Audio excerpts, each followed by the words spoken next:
The conference room was cold. Dominic sat at the head of the table, something he'd never done before. I was in my usual seat to his right. The presentation was mine. Every slide, every data point, every strategy. I'd spent 6 weeks on this project.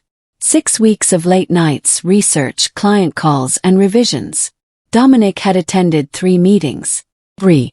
The VP of Operations smiled as the slides advanced. "This is brilliant work," she said, looking directly at Dominic. He nodded like it was natural, like it was his. My stomach dropped before he even opened his mouth. "Thank you," he said. "This campaign strategy will set us apart." The room nodded. I waited for him to say my name, to mention my work, to acknowledge that I'd been the one doing everything while he took meetings with executives. He didn't.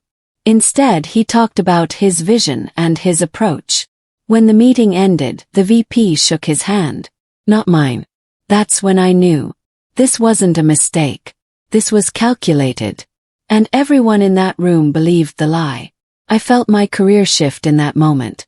Everything I'd built was being rewritten in real time. And no one noticed but me. After the meeting, colleagues approached Dominic with congratulations. They avoided eye contact with me. One person I'd trained whispered, "Great work from Dominic," like I wasn't standing right there. I felt invisible.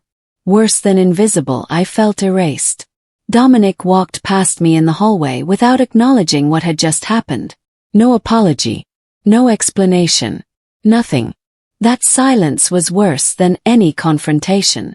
When I finally texted him asking why he didn't mention my contribution, his response came back within seconds. "You did great work, but it was my vision. You just executed it. Just executed it." I created the entire framework. I'd pitched to clients. I'd rebuilt the strategy twice because he'd complained about the first version. And I was just the executor. That word, executed, made my hands shake. I sat at my desk for an hour without moving, watching him laugh with the VP through the glass walls of his office. He was celebrating a theft I'd just witnessed in real time. That night I went home and couldn't eat. I kept replaying the moment over and over. The way he'd said his vision, the way no one had questioned it, the way they'd all accepted the lie so easily. I realized something terrifying. This wasn't just about the presentation. This was about how easily I could be replaced in the narrative. How quickly my months of work could become someone else's achievement. And what scared me most was that no one seemed to notice. No one was outraged on my behalf. No one was questioning the story. They'd all just accepted it. That's when I understood the real danger. Not Dominic's ambition, but everyone else's willingness to believe him. 3 days later, Dominic was offered senior manager. The announcement came through email. My promotion was postponed. The email said it was timing and budget cycles. But I knew what it really meant. He'd taken the credit, proven himself valuable, and closed the door behind him. I was stuck. The project that should have launched my career had become his.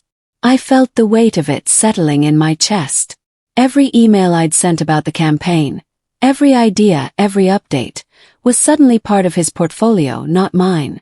I started noticing things I'd missed before. How he always positioned himself in meetings. How he'd ask me questions right before presentations, extract the answer, then present it as his own thinking. This wasn't one mistake. This was a pattern. And I'd been too trusting to see it. That night I couldn't sleep. I kept replaying moments, realizing how many times I'd handed him the rope to hang me with. The worst part. He probably didn't even think he was doing anything wrong. In his mind, I was just the person who helped. He was the leader. That's what everyone believed now. Dominic began a new performance. He'd call me into his office and ask my opinion on projects, then present those opinions back to executives as his own insights. He did it so smoothly that even I almost believed he was just naturally brilliant. Almost. He'd compliment me in private. "You're such a great teammate," then exclude me from client meetings where my presence was needed. I started documenting everything. Not out of anger. Out of necessity. I created a folder on my personal laptop. Emails, screenshots, timeline of events, evidence. Every conversation I noted afterward. Every contribution I recorded. I was building a paper trail that proved exactly what had happened. Dominic had no idea. He was too busy enjoying his new position, too confident that everyone had already forgotten who'd done the work. I watched him in meetings, how comfortable he'd become. How he answered questions about projects I designed like he'd actually thought about them. The scary part was how believable he was. If I didn't know better, I might have believed him too. I was removed from the client meetings for the project I'd created. Dominic said I had other priorities. I didn't. He just wanted to manage the relationship alone, to own the results completely. My cubicle felt smaller. Conversations stopped when I walked past. Dominic had crafted a narrative where I was overwhelmed or stretched too thin. He said it with concern in his voice, like he was worried about me. Like he was doing me a favor by taking things off my plate. The lie was so well constructed that some people actually started treating me like I needed less responsibility. They were trying to help. But really they were helping bury me. I felt the professional respect I'd built evaporating. 3 years of solid work, and it was disappearing in 3 weeks. That's when something shifted inside me. I stopped feeling angry. I started feeling strategic. If he wanted to claim everything, fine. Let him. But I was going to make sure that when the truth came out, there would be nowhere for him to hide. The anger was still there, but I packed it away. I needed patience now. I needed a plan.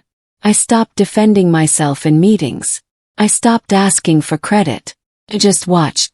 I watched how Dominic handled pressure. How he responded when questions got specific. How he deflected responsibility when things went wrong on projects he'd claimed as his own. I noticed his tells. When he was lying, he'd adjust his glasses and speak faster. When he was confident in a lie, he'd lean back and smile. I learned his patterns like a language. Meanwhile, I continued doing my actual job brilliantly.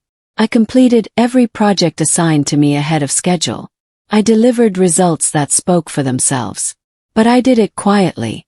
I didn't announce anything. I didn't seek credit anymore. I let the work exist without my name attached. And I kept recording everything in my folder. Screenshots, emails where he took credit for ideas I'd proposed. Messages where he told executives I'd helped with projects I'd actually led. The folder grew thicker. Backed it up twice. On my personal cloud. On a USB drive at home. Somewhere safe. Where he could never find it. Then I found something bigger. I was reviewing old project files when I noticed something Dominic had sent to a client. He'd used language and frameworks from a training I'd given the team 6 months earlier. Exact language. Word for word. He'd stripped my name from the presentation and submitted it as original work to a client worth millions. That wasn't just taking credit. That was theft. Intellectual property theft. I felt cold when I realized it. This wasn't just about one project anymore. This was a pattern of systematic appropriation. He'd been taking my ideas, my research, my frameworks, and making them his. How many times had he done this? I dug deeper. I found instances going back 18 months. Each one documented. Each one with a timestamp. Each one proving that the ideas belonged to me first. My hands were shaking as I compiled it all. This was bigger than a promotion. This was a case. I organized everything chronologically. I created a spreadsheet. Original idea. Where I'd proposed it. When Dominic had presented it. To whom. What credit he'd claimed. Color-coded it. Green for projects I'd led. Yellow for projects where I'd contributed significantly. Red for projects that were completely mine, stolen outright. The red column was long. Very long. I printed it all out. Physical copies. Backup files. I went through the company handbook and found the intellectual property clause. It stated clearly that all work created by employees belonged to the company, but the creator must be acknowledged. Dominic had violated that. Multiple times. It was a fireable offense.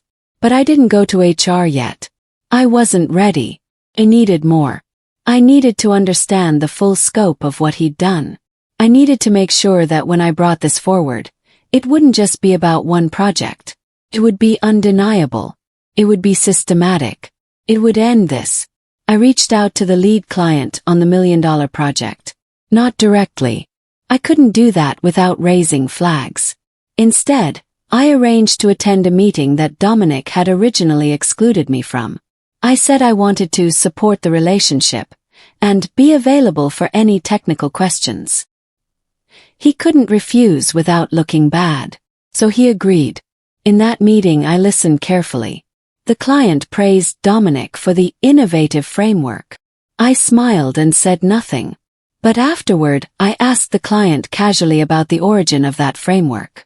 I said I was documenting best practices for the company. The client paused.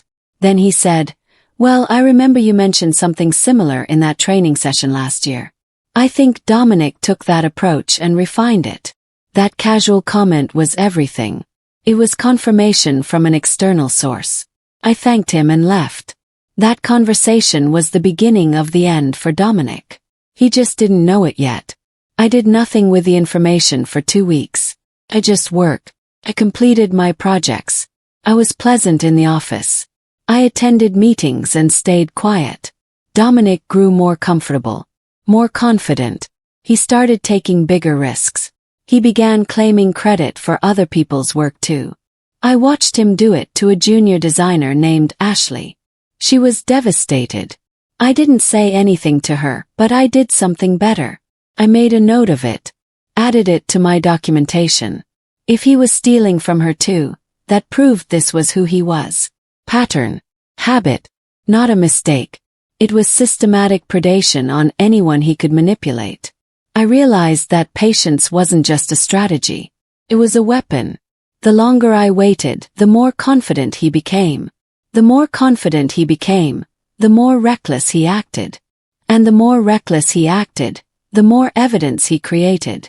I was letting him build the case against himself. Shannon from the finance department stopped by my desk. She'd worked with Dominic on a budget review and noticed something odd. She pulled up a chair and asked me quietly if anything was weird with him. I asked what she meant. She said that he'd presented a cost analysis that looked suspiciously similar to something she'd seen me working on months earlier. She wasn't accusing anyone. She was just curious. That's when I realized I wasn't alone in noticing this. Other people had sensed something off. They just hadn't connected the dots. So I showed her. Just one document. The email chain where I'd proposed a cost-saving strategy, and where Dominic had presented it to executives as his own idea 2 weeks later. Her face changed.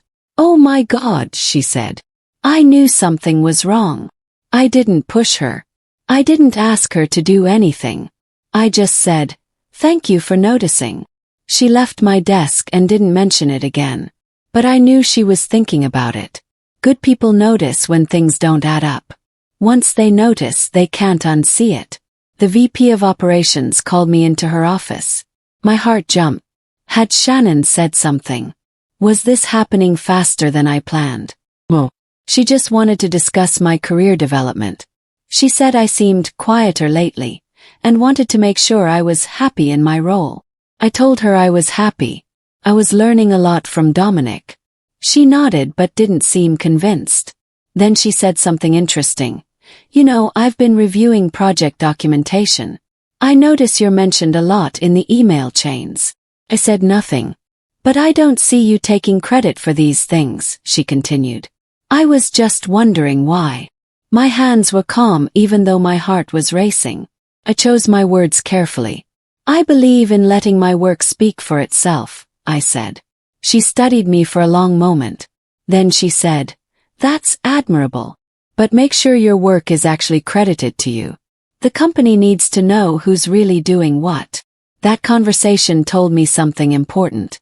She was already noticing inconsistencies. She was already questioning. I didn't need to convince her.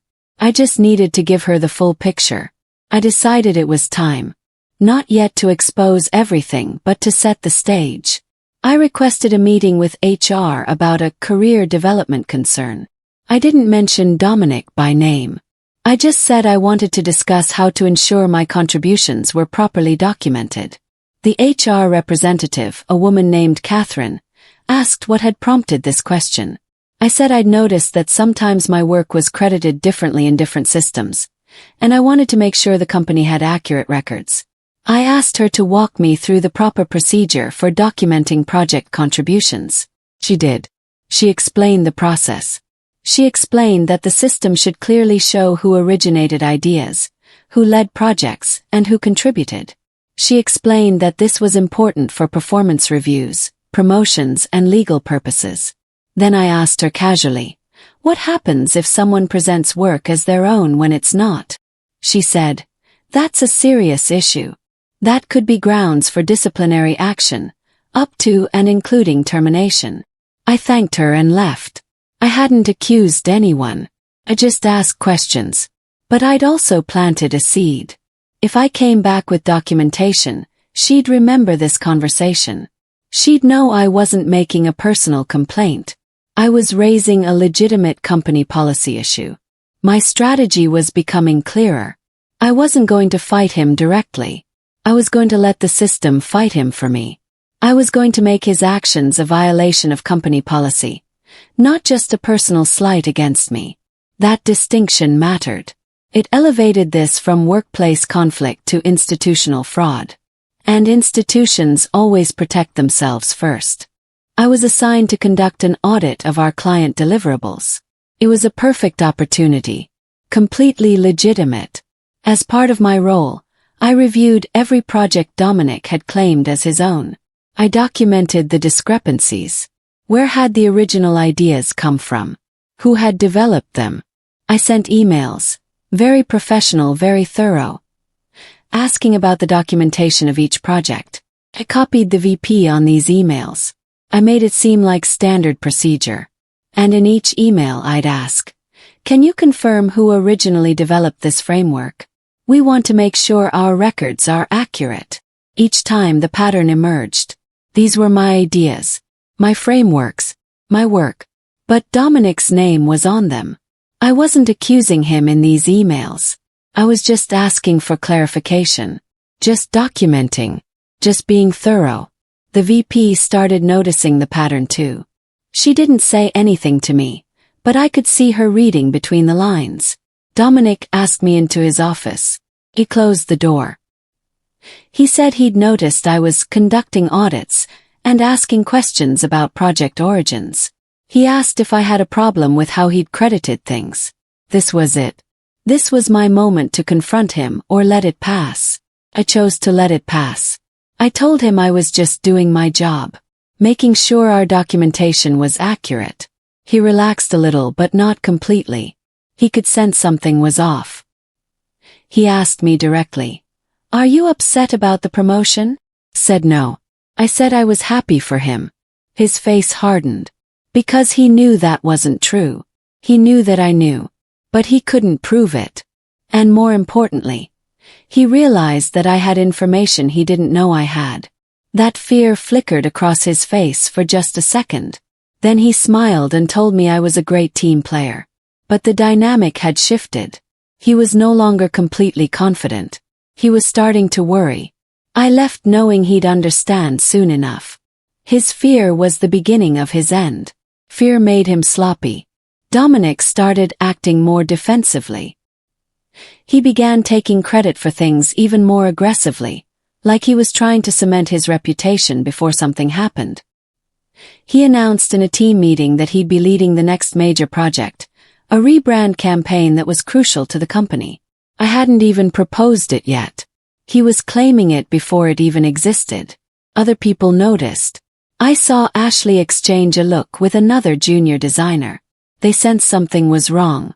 That night, Dominic sent me an email asking me to support him on the rebrand project. Support him. As if it was his project and I was just helping. I replied that I'd be happy to collaborate. I kept my tone professional, neutral. But I saved that email. Because it showed his mindset. He genuinely believed these projects were his now. He believed the narrative he'd created. And that belief was going to destroy him. Every overreach made him more visible. Every false claim created more evidence. Client called. Not Dominic. Me. They wanted to discuss the original framework I'd created, the one he'd stolen and presented. They said there was an issue with implementation and they wanted to talk to the person who originally designed it. I told them I'd have Dominic call them. Then I immediately sent Dominic the client's request. I included my original documentation showing that the framework was my design. I said, "Client wants to discuss the original approach. Attached is the framework I created. You may want to review it before calling them back." I didn't accuse him. I just provided the information. His response came back in 5 minutes. "I'll handle it." But he couldn't handle it. Because when he called that client back, they asked him questions about the framework's origins. Questions about decisions I'd made. Questions about the reasoning behind specific elements. And Dominic didn't have the answers because he didn't understand the framework. He'd never created it. He'd only stolen it. The client noticed. The client told me afterward that something seemed off, that Dominic couldn't answer basic technical questions. That moment was the crack. The first real crack in his facade. His performance couldn't survive scrutiny. Everything started moving at once.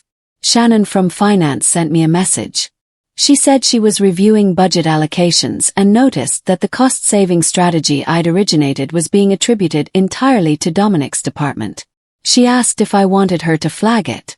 I told her to follow proper procedure. Let the documentation speak for itself. The VP of operations called me in again. This time she was direct. She asked me to walk her through the Ascent digital campaign. The one from the very beginning. The one that had started this whole thing. I did. I showed her my original notes. My research. My presentations to Dominic before he took it to the executives. Her face got darker as she realized the scope of what had happened. She didn't say anything when I finished. She just said, "Thank you. Please send me all of your documentation on this project." I did that same day. Everything. The complete file. Dated. Organized. Undeniable. I also sent a professional summary to HR and Catherine, just copying them in, saying I wanted to ensure our records were accurate. I wasn't accusing Dominic. I was just providing the facts. But facts, when they're this complete, speak louder than any accusation ever could. Dominic sensed it. He knew something was happening. He became very quiet at work. He stopped joking. He stopped being social. He focused entirely on his work, trying to prove his value. But it was too late. The VP had already started an investigation. I didn't know this for certain, but I could tell by how differently she was treating him. By how she asked him detailed questions in meetings. By how she watched him closely. By how she didn't smile at him anymore. I maintained my usual behavior. I was professional. I was pleasant. I was invisible. I let him sit in his worry. Let him wonder what I'd done. Because that was punishment enough, the not knowing. The fear. The realization that everything he'd built was fragile. That it could all collapse. And he had no way to stop it. His silence became louder than any words he could have spoken. A week later I was called into a formal meeting with the VP, Catherine from HR, and the company's legal advisor. This was serious. They asked me to provide a statement about my contributions to specific projects. I did. Only. Clearly. No emotion. Just facts. They asked me about the framework the client had mentioned. I walked them through it. They asked me about my relationship with Dominic. I said he was my manager and a colleague. They asked if I felt I'd been treated unfairly. I said I preferred to let my work speak for itself, but that I had documentation if they needed it. I provided everything. The complete folder. Months of evidence. They reviewed it right there in the meeting. I watched their faces as they realized the scope of what had happened. This wasn't a small mistake. This was systematic credit theft across multiple projects and clients. The legal advisor started asking questions about client contracts. Whether the frameworks I'd created were proprietary. whether Dominic presenting them as his own created liability for the company. That's when I knew this wasn't just about me anymore. This was about the company's legal exposure. And that made it serious. The decision was already being made in that room. Dominic was called into the same meeting with the VP and HR. I wasn't there. I didn't need to be. But later, a colleague told me she'd heard raised voices from the conference room. Heard Dominic denying everything at first. Then clarifying. Then his voice getting smaller. Within an hour, the meeting ended. Dominic walked past my desk without looking at me. He went back to his office and closed the door. He didn't leave for the rest of the day. But he wasn't working. He was sitting there, staring at nothing. I could see it through the glass. He was realizing what had happened. He was understanding that his lie had caught up with him. That the structure he'd built was collapsing. That there was no way out. Everything he'd built was crumbling in real time. And he had no choice but to watch it fall. The next day an email went out. Company-wide email. It announced a reorganization of the Ascent digital campaign to ensure proper project accountability. It stated that I would be leading the campaign going forward, with full credit for strategic development.